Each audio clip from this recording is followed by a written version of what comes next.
Nah, sebelum Nabi pindah tenggene Mekah, ya, nah sampai sering ngaji teng pondok-pondok nopo teng pundi mawon teng bahasa-bahasa kitab salaf.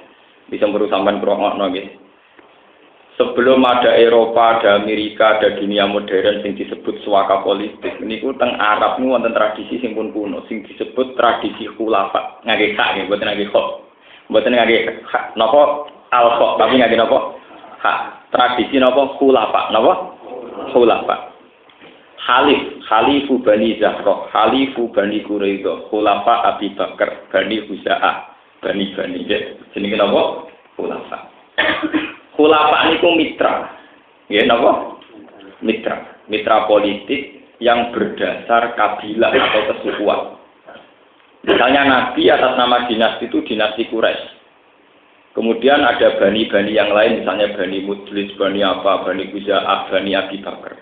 Niku jenenge kesukuan. Mereka punya ketua suku, ya, punya tatanan politik. Punya ketua suku juga punya tatanan apa? Politik. Jadi dulu itu tidak ada bentuk negara, teritorial bukan enten, batas negara karena teritorial bukan enten, tapi dibatasi dengan apa? Suku, kalian bani-bani. Ini rumah tenan. Nanti mungkin sampean paham. Nah, ketika Nabi mulai dakwah itu kan disakiti oleh sukunya sendiri, yaitu Abu Jahal, Abu Lahab, CS. Jadi beliau punya masalah internal dengan internal sukunya apa? Sendiri. Tapi atas nama internal suku itu sendiri, misalnya di Dari Najwa, ya. Di lembaga tertinggi suku Quraisy itu misalnya keputusan tertinggi itu kalau disetujui 10 orang. Yang ngetuai Abu Jahal. Abu Jahal itu gelarnya Abul Hakam. Abul Hakam, orang yang dianggap paling bijak, yang mengetahui Dari Najwa.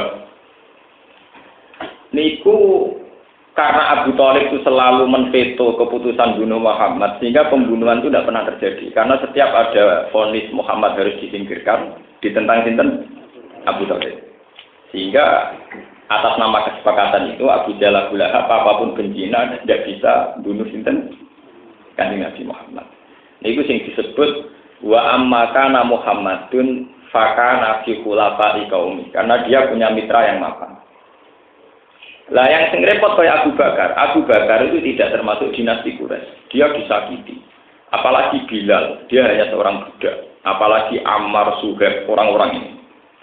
Akhirnya Abu Bakar keluar dari Mekah, bermitraan dengan khalif yang lain. Khalif-khalif ini kemudian kuat-kuatan. Misalnya yang dimitrai Abu Jahal, Abu Bakar ini lebih kuat. Maka suku Quraisy tidak berani karena suaka politiknya Abu Bakar di mitra kesukuan sing lebih napa kuat. Niku ora tenan iki ben sampean paham. Sebab itu kitab-kitab salaf ada istilah khulafa napa hadis. Sebab itu lewat ngaji niki sampean pun kaget ketika pemikir-pemikir besar Islam itu dalam hal berpolitik pasti sekuler, bukan mungkin sekuler, pasti sekuler. Ketok tangan kula napa ten. Bae sak ngalime kula, bae Imam Ghazali lah mesti sekuler. Nah, urusan bio napa? Tapi bukan sekuler yang mengesampingkan Tuhan atau hukum-hukum Tuhan boten. Tapi sekuler dari tatanan peradaban manusia, bahwa manusia sunnahnya pasti bermitra dengan kelompok lain. Dan kelompok lain itu bisa non-muslim. Abu Bakar, sampai kalau cerita, zaman teng Mekah itu diusir kalian tiang Quraisy. Bahkan beliau saat iman itu disakiti sampai wajahnya nggak dikenali. Untung beliau itu mitra dari suku di luar Mekah yang melindungi itu. Akhirnya Abu Bakar ke situ. Ke situ dilindungi. Ketua suku itu marahnya Abu Jahal, jika Abu Bakar mati, maka kamu ini perang dengan suku kami. Karena Abu Bakar adalah anggota kehormatan kami, khulafa alih. Jadi dalam sejarah Islam, keamanannya Abu Bakar kanjeng Nabi Muhammad sendiri itu karena punya khulafa. Punya apa? Khulafa. Begitu juga saat perjanjian Hudaybiyah, Nabi punya khalif. Dia itu Huza'ah, Bani apa? Orang Quraisy punya khalif, namanya Bani Bakar. Dulu itu kan nggak ada teritorial kenegaraan, nggak ada. Yang ada teritorial kesukuan. Kelompok-kelompok apa? Kesukuan, kata sama kita Ngerian Jaya, ketua-ketua suku. Nasib bila jika boleh SPJ kan berdasar ketua nopo suku. Bon, ini ben sampean paham ya. Kemudian mereka ini kalau bikin perjanjian perang atau perdagangan itu dimaklumatkan saat musim haji. Perlu diketahui bahwa tradisi haji itu dilakukan juga zaman jadi. Sehingga siapa yang bisa membentuk multinasional yang lebih kuat, ya, kesukuan mitra yang lebih kuat, maka bisa membentuk format cara dagang dan cara berhaji. Sekali kalah ya kalah. Ini jenenge apa pula paham. Nek sampean paham peta teng Mekah yen ngoten niku. Bon. Walhasil wal awal zaman suku-suku yang melawan Nabi itu keok. Niku dengan kelimake pas Fathu napa? Tahun ke-9 Nabi itu sebagai tokoh Islam niku kepengin haji. Kepengen haji dikandani kalian beberapa informasi. Ya Rasulullah, haji di Ka'bah itu masih ada tradisi orang musyrik yang haji. Bahkan saat tawaf niku mereka telanjang. Saat tawaf napa? Lalu kita juga kaget. Islam nak tawaf nek pakaian ihram. Niku setengah pornografi. Lho dhisik bandingane blodor. Paham nggih? Jadi wa alayatu fa bil baiti ya nganti saiki lah ya setengah blodor. Pakaian ihram setengah napa? Jadi itu ada sejarah ya, tapi sangka udo tetap luwe apik. Sangka napa? Sangka napa? Udo. Lah niki kula cerita, kenapa kula cerita khulafa? Mitra-mitra ini kemudian yang menentukan cara haji. Cara napa? Haji. Nah, kebetulan si Abu Jahal yang punya gelar Abdul Hakam punya pandangan lanatu bil baik bisau bin naksilah fihi. Kita tidak akan tawaf. Jadi pikirannya Abu Jahal Abdul Hakam itu kayak pikirannya bocah-bocah yang lagi seneng filsafat. Nak Allah itu bisa ndelok jerone dodo, nak paling penting pandangannya Allah ke kelambinan Allah ya roh, kelambinan ya Allah. Nak kowe ilmu hakikat temes mantep udah ke kelambinan podo. Mergo kelambinan ya Allah, roh kelambinan ya Allah. Lah niku pikirannya Abu Jahal. Abu Jahal cara berpikir paham? Jadi supaya orang itu murni dan murni itu diekspresikan lewat ketelanjangan. Karena ketelanjangan adalah kejujuran. Kan cara seniman kan ketelanjangan adalah apa? Kejujuran. Karena baju ini napa pembalut kemunafikan. Mulane gambar-gambar wong seniman cenderung apa?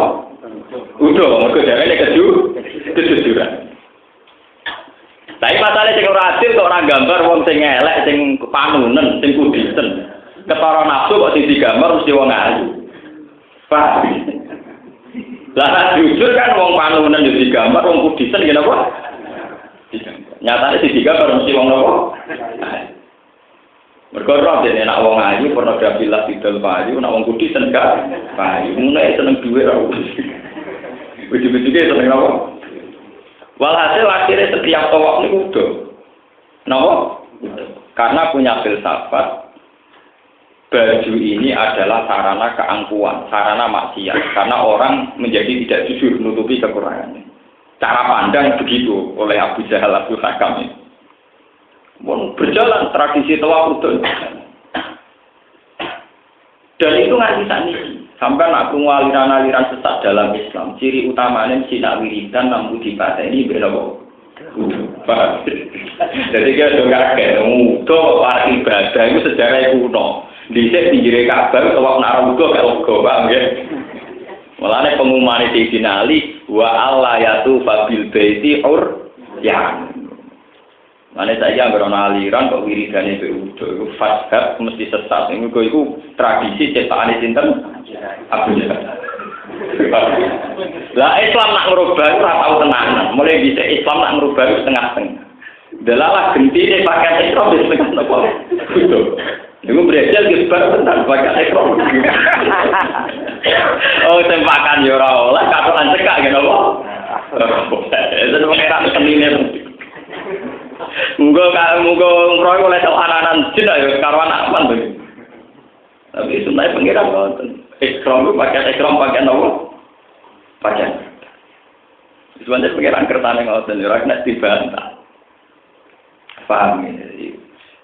Jadi artinya begini niki kalau cerita. Kenapa saya tadi memberi mukaddimah? Apapun alimnya orang, cara berpolitik pasti sekuler. Karena begini, semenjak dulu cara menentukan format ibadah sama dagang ini berdasar koalisi terbesar. Koalisi terbesar ini kemudian yang berhak menentukan format bagaimana cara beribadah, cara berdagang. Sehingga Nabi Muhammad piyambak dulu pertama di Medina juga berkhulafah, bermitra sama Yahudi, Quraisyah dan Bani Nadir. Karena beliau tidak dianggap legal sebagai warga Madinah kecuali orang-orang penduduk Madinah, mitra-mitra ini mengakui kependudukan kewargaan Nabi Muhammad. Jadi mulai orang Islam diutang jasa sampai orang Yahudi. Mergo kependudukan Nabi Muhammad diakoni orang Yahudi. Bani Quraisyah kalian apa Bani? Cara orang yang diusir. Mergo dianggap ilegal. Niki kula cerita sejarah. Mulai masuk tak gede ini Khomeini zaman revolusi Iran, zaman Goleno Pahlavi. Khomeini mitraannya mbek Perancis. Tokoh ulama Syiah Imam Khomeini, terkenal Syiah anti non Muslim. Tapi dalam berpolitik Khomeini pas pengasingan tembudi, temengkang apa teng Perancis? Teng Perancis. Di Pak Niasan sinten Ali saya. Pak. Semua ahli sunnah komen. Ahli sunnah niku zaman pemerintahan Saddam mitraan be Amerika ngelawan Iran, paham ya? Selawat Syiah gede Amerika, mulawat zaman Syiah Iran Kurdi mitraan Amerika golekno Saddam. Dadi ora ana sejarah politik kok wong fanatik. Lalu ora kok apa bukan tidak tahu kalau oh itu kenapa banget? Apa ukuran Islam itu kan istrinya jilbab apa ndak rasa banget. Orang sejarah politik orang tidak berpandangan apa saya paham ya. Pemenang jadi kayak aku orang politik orang ulama tenan malah buyute sekuler gak kula keren buyute sekuler. Cuma sekuler wong alim niku modalnya ikhlas, dadi modalnya apa? Buat sekuler lah kok apa? Karena sekuler pada orang alim itu tidak sampai mengesampingkan hukum Tuhan, tapi kompromi-kompromi sama fakta sosial, sama fakta apa? Sosial. Khomeini itu orang Syiah, ingin mendirikan negara Islam menggolengkan Pahlavi zaman itu. Nggih, menggolengkan apa? Sinten? Pahlavi. Niku zaman pengasingan sing nampung sinten? Begitu sejarahnya Saddam Sunni, mitraan dengan Amerika karena perang dengan Iran. Awal zaman Kurdi mitraan dengan Amerika boleh sinten? Saddam. Padahal Kurdi sih, ya. Jadi tahu sih mesti gede Amerika. Si ayong Iran. Begitu juga dengan Afghanistan. Hamid Karzai ini ku sangka kelompok Syiah. Mullah Umar Usama Sunni, koalisi di Amerika. Iku tak ganti kadang tokoh Syiah, kadang tokoh Sun.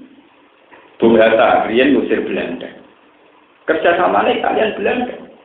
Bung Hatta riyen pas Indonesia dijajah Belanda malah kerjasama dengan aktivis anti penjajah yang ada di Belanda dan beliau juga hidup di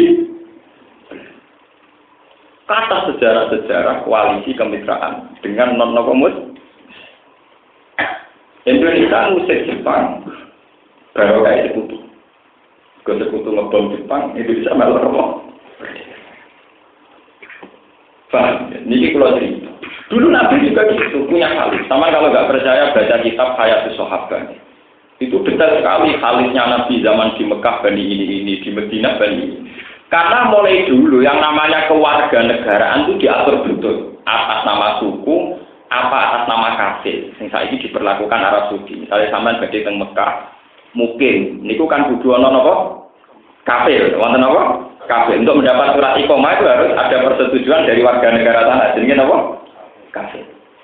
Begitu juga dulu Nabi di Madinah bersyarat harus dapat persetujuan suku setempat, termasuk saking Yahudi napa? Bani Quraisyah, ngapa Quraisyah kalian Bani? Di Mekah juga.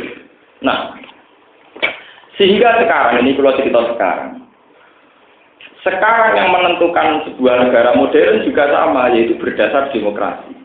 Di mana suara terbanyak maka pegang otoritas untuk menggulau rentah atau mewarnai sebuah negara. Makanya umat Islam boleh berpolitik seenaknya asal menuju otoritas itu. Cek ngitung jilbaban seorang, cek ngitung stabilitas seorang, pokoknya mesti khulafah. Ini benar Islam ekstremis ngertos. Jadi tidak bisa hidup tanpa khulafah, itu tidak bisa. Karena untuk menentukan sebuah mitra, sebuah otoritas itu kepada siapa, tentu yang didukung mayoritas. Dan mayoritas ini khulafah namanya. Misalnya dari berbagai partai pendukung, dari berbagai koalisi partai pendukung. Kalau dulu khulafah berdasar suku, di era modern berdasar partai. Tapi mulai dulu ada yang namanya khulafah itu ada. Yes, yang namanya apa? Khulafah. Sebab niku dalam ketegangan Nabi kalian tiang Mekah, tidak sampai ada pembunuhan. Loh kok sakit materi sebuti, sampean bayangno. Betapa teori kemitraan itu kuat zaman itu, sampean tak terang. Mungkin sampean jeling-eling. Ana eling yo ora roh. Nabi iku badhe dipateni, wong jelas-jelas Abu Jahal kuwedine sak poleke Muhammad. Kira-kira jitet Muhammad tiap saat yo iso, wong Kanjeng Nabi trimo wong sitok kere dhewean. Tapi dalam pelaturan kompensasi hukum bilateral antar negara itu, hukum antar negara itu, seorang pembunuh niku kena koat, kena kisot bayar 1 unta. Dan waris akilahnya bayar 300 unta. Nak bunuhnya sengaja malah walhasil berat. Sebab itu Abu Jahal berencana setiap satu kabilah ngirim satu pemuda dari berbagai semua kabilah di Mekah. Dan setiap pemuda itu andil dalam membunuh. Dengan demikian pembunuh Muhammad adalah mewakili dari berbagai kabilah dan dengan demikian tidak bisa dituntut. Itu hebatnya hukum itu. Jadi ada hukum internasional. Kata suku Quraisy yang mateni Muhammad itu mesti disalahkan suku-suku yang lain. Itu hebatnya. Jadi Mekah dulu itu modern di bangsa ini. Saya kan pokoknya Wahabi raja. Jadi modern apa? Modern real. Paham ya? Makanya Abu Jahal itu langsung mateni Nabi.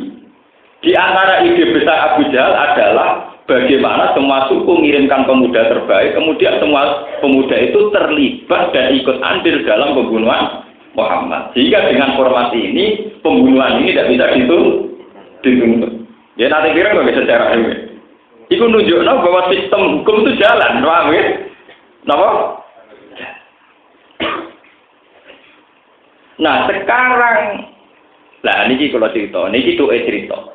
Sekarang semua sistem itu dihilangkan atau minallahi wa rasulihi lan nasi yaumal hajjil akbar. Semua perjanjian sing jelimet tentang hukum-hukum internasional ini dibatalkan semuanya sekarang pakai hukum Islam. Jadi mitra-mitra koalisi ya dibatalkan. Semua standar haji berdasar mitra koalisi juga dibatalkan. Sekarang standar haji pakai standar Islam. Yaitu tawafnya secara Islami, secara berhaji juga secara Islam. Itu maksudnya bara'atu minallah wa rasulihi ilan nasi yaumal hajjil akbar. Annawa bari'um minal musyrikin. Artinya minal uhud dari semua perjanjian politik yang terikat kontrak dengan aturan-aturan bersama orang musyrik. Semua itu sudah dibatalkan.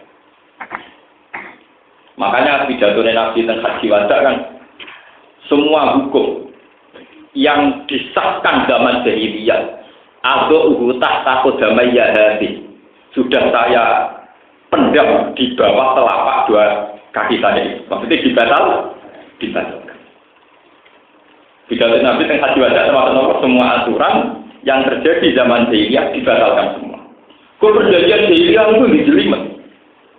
Tapi ya berkahnya banyak. Paling tidak ada aturan suaka politik, tidak main bunuh, tidak main tikar.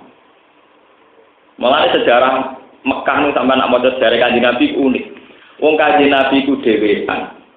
Pendereke Timo Ammar Bilal tuh hebat kiri kabeh kiri budak. Kok ora langsung dipareni? Kok ora langsung dicincang?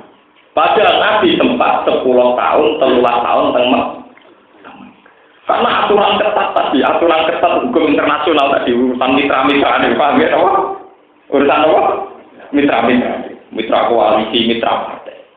Podo partai Islam ora iso disingkirno ning alam demokrasi. Mergo mitra partai demokrasi.